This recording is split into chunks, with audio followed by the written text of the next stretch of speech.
अस्सलाम वालेकुम जनाब। कुदरत दे इनामात दे सिलसिले विच असीं जिहड़ा रहनुमाई दा सिलसिला शुरू कीता, उहदे तहत अल्लाह दे नबातात दे मुतलक, फलां दे मुतलक तुहानूं बहुत कुछ दस्सिया असीं। अल्लाह दे इनामात कल्ले फलां ते नबातात ते नहीं अल्लाह ने कीते गए। अल्लाह दे जेह्ड़े नाम आ ना, एह् भी साढ़े ते बहुत बड़ा इनाम आ। अल्लाह ने खुद फरमाया कुरान पाक दे विच कि मैनू मेरे मुख्तलिफ नामां तो पुकारिया करो। अल्लाह दे जेह्ड़े मुख्तलिफ नाम हैगे आ ना, वो भी अपने अंदर एक असरात रखते हैं। उहदे विच भी विरद करना साढ़े ते अल्लाह ने खास इनाम कीता। वो अज मैं तुहानूं दस्सांगा अल्लाह दे दो खास नाम आ, वो साड़ियां केह्ड़ियां आफात आंदियां ते सानूं वो महफूज रखते हैं। पहले मैं तुहानूं दस्सांगा आफात केह्ड़े आफात बिल्लियात जमाने दे हिसाब नाल साढ़े ते आंदियां। अगर असीं उसदा विरद करांगे ना, असीं उन्हां आफात तो महफूज रवांगे। फी जमाना खास दीन लोग जिहड़े हैं ना, वो किसी दी भी तरक्की नूं कबूल नहीं करते, जादू टूना शुरू कर देंगे हैं। नज़र बद वाले लोग ऐसे लोग भी हैगे हैं जिन्हें नज़र लग जाती है। आपने फरमाया कि नज़र ऐसी चीज़ आ कि जिहड़ी एक ऊँठ नूं हांडी च पा देंदी है, यानी कि ऊँठ ज़िबा हो जाता, लिहाजा नज़र लगती है।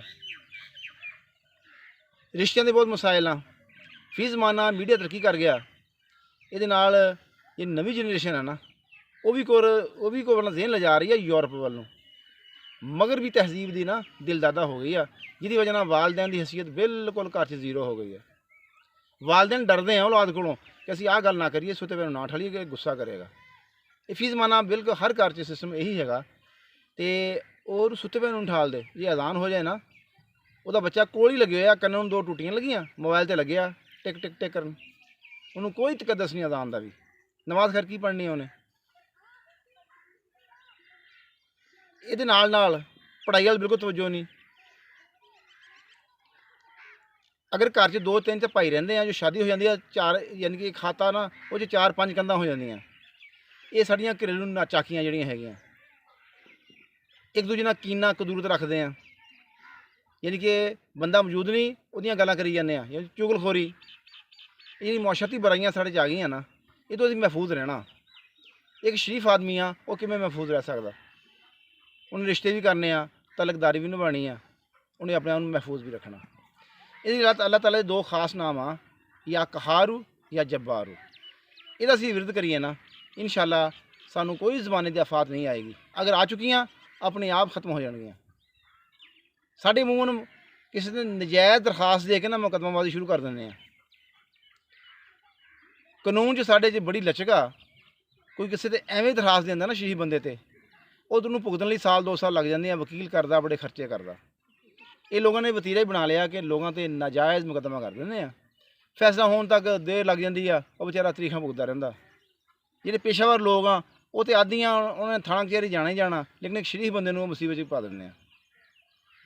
किसी ते किन्नी सख्त बंदा ना कोई मुकदमाबाजी करता, वो अपना घर बह के नमाज पढ़े, कि बेला मूँह कर लवे, एक तस्वीर या कहारू या जब्बारू दी शुरू कर दे, तो इंशाअल्लाह चंद दिनों के जिस बंदे ने मुकदमा किया होएगा उन्होंने अपनी पै जाएगी। वो आप आके माफ़ी मंग लै, भाई यार मैं तो नजायज़ की है, तू मैंने माफ़ी दे दे। इस तरह लोगों का रिश्ते करने मिसाल है। बच्चियाँ पढ़ियाँ बैठियाँ, बच्चे पढ़े बैठे हैं, लेकिन मुनासिब रिश्ता नहीं लभदा। वो साहब भी तो विरद शुरू करन, या कहारू या जब्बारू। एक तस्वीर डेली करन, एक इशा तो बाद, एक फजर तो बाद। इंशाअल्लाह जिहड़ी नीयत लैके करोगे, इंशाअल्लाह अल्लाह उहदी नीयत पूरी कर देगा।